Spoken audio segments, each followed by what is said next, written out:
Hey everyone, welcome to Shimmer Girl Talks. I really wasn't going to discuss the Diddy situation because that's typically not my content, but I have said in the past that I would discuss, celebrities and current events. And this is definitely a current event. And so I'm not going to show any videos because TikTok right now is really cracking down on people using other people's video content. And I'm pretty sure that YouTube is going to eventually get there. So I'm just going to read an article. Let me just jump right into it. How are you guys, by the way? And if you're one of the ones who tune into my channel and you haven't subscribed yet, please do. It's free. Doesn't cost you anything, but it really does help with the algorithm for me. And my channel is slowly growing. I remember many moons ago when I only had 9 subscribers and somebody tried to clown me on that. But here I stand at over 1,400, and I appreciate you all. Y'all, I'm burning up. It's been cold. We're in May, and it's been cold and gray. Today I decided to do a video, and I'm burning up, But so I'm going to make sure I give the credit to the person that wrote this article, and then I'm going to go into some opinions that's probably not going to be popular. But here goes. This is from the Associated Press, story by Michael R. Sissick and Larry Neumeister, and I'm going to make sure I put it in the description box. The title of this article is Key Moments from the Second Week of Sean Diddy Combs' Sex Trafficking Trial.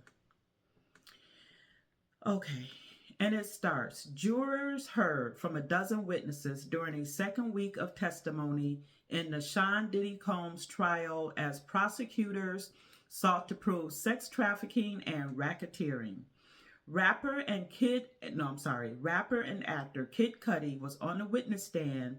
So was the singer Don Richard, formerly of the group Danity Kane. I'm sure you guys have heard of them. There was more testimony from witnesses who said they saw Combs beating his former girlfriend, the R&B singer Cassie. Jurors also heard testimony about guns, extortion, and a car being set on fire. The trial resumes Tuesday after Memorial Day holiday. And then I'm going to read further. So it says, much of the case is presented by prosecutors so far has revolved around accusations that Combs physically and sexually abused Cassie for years and coerced her into sexual encounters called freak-offs with men who were paid thousands of dollars to have sex with her. And I'll leave it at that.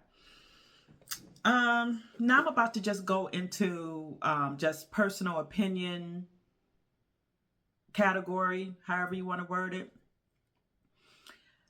Okay, first of all, I think that people who are guilty of, certain things should most definitely be brought to trial. But my thing is, when the whole Epstein situation came out, they were supposed to bring out everybody who was on that island, this, that, and the other. And notice how that kind of faded into the background. And then we have P. Diddy at the forefront. And I guess the point I want to make that I haven't, said yet is I don't like how they are using black males as the face of SA abusers.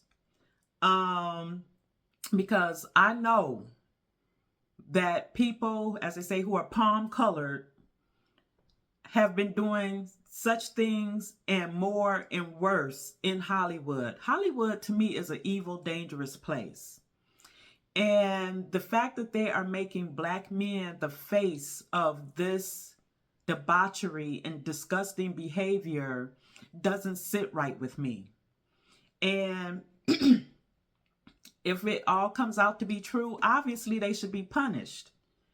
But my thing is, you know, some of those white actors, politicians, and whoever else is involved, maybe not with P. Diddy, their own type of stuff, they're not being rated and humiliated and stuff like that. And there is a actor, I'm not going to name his name, but if you're as old as I am, and you might pick up some cues or some clues or whatever, back in the 80s, he got caught in a hotel room with a young lady under the age of 17. This is a whole popular actor. He was an 80s heartthrob. He's got a current TV show and a game show, I believe. So they are very selective. They, as in the powers that be, Hollywood or whoever, are very selective as who they want to vilify in the public. And so far, it's been black males. I don't even like Bill Cosby like that. But Bill Cosby, R. Kelly, Sean P. Diddy or whatever. And so that's my point on that. Then you have, it's a lot of stuff coming out about Steve Harvey and baby oil. I'm sure you've seen that by now. And, you know, and he's making jokes about it, putting baby oil on pizza. And I'll let you guys read into the pizza situation about those freak-offs because it's disgusting. So I'm not a fan of Steve Harvey either, especially after the last election when he was berating black people for not wanting to get behind Harris. So, but I've never really cared for him anyway, because I don't think he's that funny. The only time I had a good laugh at something he was saying was that monkey down skit that he did with his nephew decades ago. But I think a lot of these black males in the entertainment industry, they're bought and paid for by whoever the powers that be are to feed garbage to the black community. And when that black man does whatever it is that they do to end up being humiliated before the public, because I do honestly believe that P. Diddy, wasn't he trying to buy like some type of a liquor company, maybe buy some record, you know, you guys know what I'm talking about. Anyway, I strongly believe he made somebody mad, upset, because they know that this was going on for years. They know, whoever the powers that be are, unless they were letting him build up to the point of now we can go in and raid his home, you know.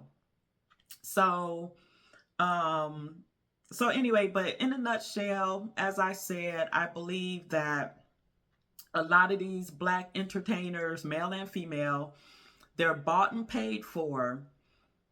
And, you know, and when something goes awry, they don't want to play by the rules anymore. Oh, and that's one last thing I'm going to say about, you know, ultra rich people. They seem to have the most disgusting, depraved sexual proclivities, don't they? And it seems like a lot of black men, these very rich black men, they think that they can do what white men do, and they can't, because it eventually catches up with them. Look at Woody Allen. He was having a whole affair with his underage adoptive daughter. And you didn't hear no smoke from anybody about that. So my point isn't that I don't think that somebody should be punished because of the color of their skin. I'm just saying be fair. If you're going to call this person out, then you need to call that person out too. This is all I'm saying. And that was my topic for today. Tell me what you think about this P. Diddy situation. Do you think that it's a case of he made somebody mad and they're coming for him, somebody set him up? Or do you think that this is just overdue justice that needs to be served? And I will talk to you later.